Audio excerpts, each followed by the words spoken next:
Assalamualaikum warahmatullahi wabarakatuh. Selamat pagi anak-anak. Semoga semuanya dalam keadaan sehat dan harus tetap semangat belajar.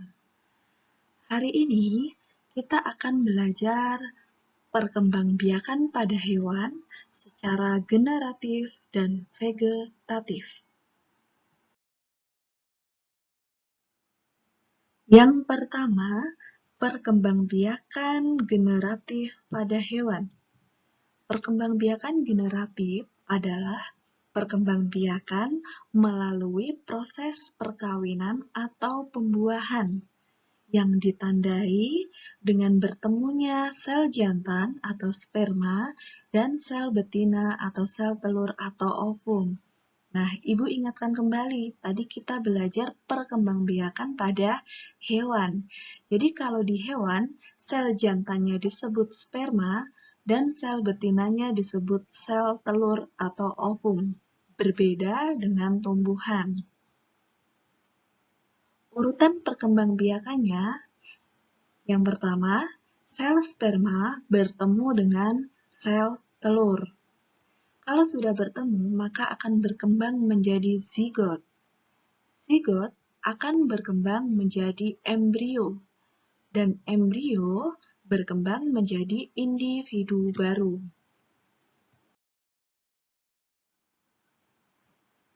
Perlu kita ingat, tadi perkembangbiakan generatif ditandai dengan adanya pembuahan, yaitu bertemunya sel sperma dengan sel telur. Ada dua jenis pembuahan. Yang pertama, pembuahan internal, yaitu pembuahan di dalam tubuh induknya. Jadi, pertemuan antara sel jantan dengan sel betina itu terjadi di dalam tubuh induk hewan tersebut. Contohnya, ayam, burung, mamalia. Mamalia itu kelompok hewan menyusui seperti sapi, kerbau, dan lain-lain. Jenis pembuahan yang kedua adalah pembuahan eksternal, yaitu pembuahan di luar tubuh induknya. Jadi, bertemunya sel jantan dengan sel telur itu di luar tubuh induk hewan tersebut. Misalnya, ikan dan katak. Pembuahan eksternal ini melalui perantara biasanya, seperti air atau daun-daunan. Jadi, katak betina mengeluarkan sel betina, kemudian katak jantan mengeluarkan sel jantan. Nah, di dalam air ketemu, terjadilah pembuahan eksternal.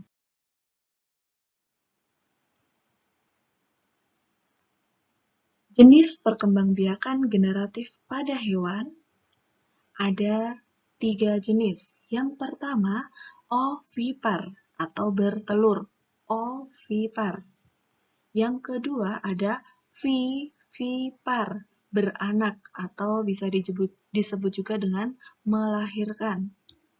Kemudian yang terakhir ada ovovivipar, bertelur dan juga beranak. Nah, mari kita bahas.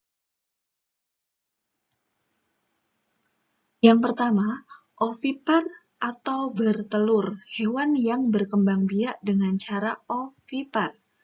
Ciri-cirinya, embrionya berkembang di dalam telur. Jadi nanti calon individu barunya berkembang di dalam telur. Kemudian, embrio dilindungi cangkang telur. Nah, kita tahu cangkang telur itu sifatnya keras, jadi bisa menghindari embrio tersebut dari benturan-benturan. Kemudian, embrio mendapat makanan dari kuning telur. Kemudian, ciri hewan yang berkembang biak dengan ovipar adalah tidak mempunyai daun telinga dan tidak menyusui. Contoh hewan yang berkembang biak dengan ovipar adalah unggas. Yang termasuk kelompok unggas ini adalah ayam, burung, bebek, kemudian ada serangga, kupu-kupu, nyamuk, lalat, belalang, itu berkembang biak dengan cara bertelur. Reptil di sini contohnya buaya, cicak itu juga bertelur. Ikan, katak juga bertelur. Kemudian ada platypus. Nah, pernah dengar hewan platypus? Platypus ini termasuk kelompok hewan mamalia, tapi dia berkembang biaknya dengan cara bertelur. Nah, ini ada gambarnya, hewan platypus. Ya, mulutnya seperti bebek ya. Ini berkembang biak dengan cara bertelur atau ovipar. Selanjutnya, vivipar atau beranak. Apa ciri-ciri hewan yang berkembang biak dengan cara vivipar? Yang pertama, embrio berkembang di dalam tubuh induknya, jadi tidak ada telur ya. Kalau yang ovipar tadi kan dilindungi telur. Kemudian, ciri yang kedua, memiliki daun telinga. Semua hewan punya telinga, tapi belum tentu semua hewan mempunyai daun telinga. Nah, kemudian mempunyai kelenjar susu, karena nanti untuk menyusui anaknya. Mempunyai penutup tubuh berupa rambut atau bulu. Kemudian embrio mendapat makanan dari plasenta atau tali pusat. Contohnya, hewan yang berkembang biak dengan vivipar atau beranak adalah kelompok hewan mamalia, sapi, kerbau, gajah, kucing, kambing. Nah, itu adalah kelompok hewan mamalia, kelompok hewan yang menyusui. Cara yang ketiga yaitu ovovivipar, bertelur dan juga beranak. Nah, cirinya embrio berkembang di dalam tubuh induknya. Yang kedua, embrio mendapat makanan dari dalam telur. Ciri yang ketiga, embrio keluar dari tubuh induknya bersamaan dengan pecahnya cangkang telur. Jadi, hewan yang berkembang biak dengan cara ovovivipar saat di dalam tubuh induknya itu dalam bentuk bertelur ya, dalam bentuk telur. Kemudian saat keluar, telurnya pecah, kemudian keluar dalam bentuk individu baru. Contohnya, beberapa jenis kadal dan ular. Contoh ularnya adalah ular boa, ular sanca, itu berkembang biak dengan ovovivipar. Kemudian ada hiu dan ikan pari. Tahu ya ikan pari? Nah, ini gambarnya seperti layang-layang. Ini berkembang biak dengan cara ovovivipar. Paham ya sampai di sini? Bisa diingat? Nanti kalau ada soal, ada contoh hewan, disuruh menyebutkan cara berkembang biaknya, harus bisa.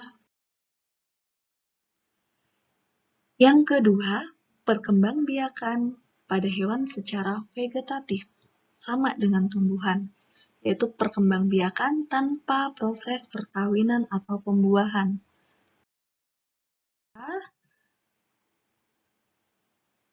Jenis perkembangbiakan vegetatif pada hewan. Yang pertama ada tunas. Nah, sama ya dengan tumbuhan ada tunas, tapi beda. Ini adalah hewan. Yang kedua ada fragmentasi. Dan yang ketiga ada membelah diri. Yang pertama dengan cara tunas. Contohnya adalah hydra. Nah, ini adalah hewan hydra. Keluar tunas atau tumbuh tunas dari bagian tubuh hydra, kemudian tunasnya tumbuh semakin besar, nah muncullah individu baru atau anakan. Kemudian, contoh hewan yang berkembang biak dengan tunas adalah anemon laut. Nah, ini sekilas seperti tumbuhan ya, tapi jika diperhatikan ini adalah hewan anemon laut. Ini berkembang biak juga dengan cara yang kedua, fragmentasi. Fragmentasi yaitu perkembangbiakan dengan cara memotong-motong bagian tubuhnya. Hewan apa contohnya? Nah, ini adalah planaria atau cacing pipih. Berkembang biak dengan fragmentasi.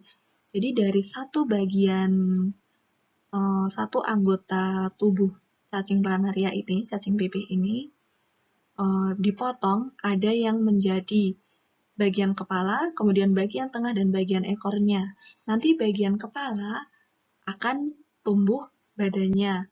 Kemudian di bagian ekor akan tumbuh kepala, kemudian muncullah individu baru. Jadi planaria berkembang biak dengan cara fragmentasi. Yang terakhir, dengan cara membelah diri. Membelah diri ini contoh hewannya adalah amuba. Bedanya dengan fragmentasi apa?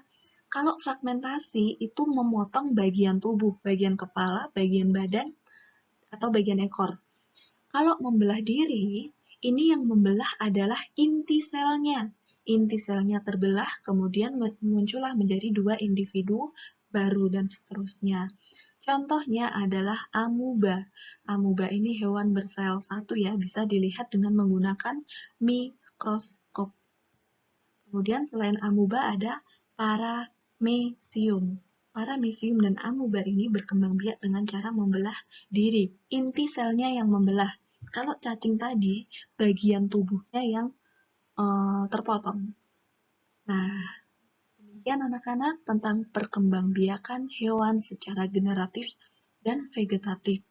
Semoga dari penjelasan singkat ini dapat dipahami ya, dan bisa mendapat ilmu baru. Terima kasih. Semangat belajar!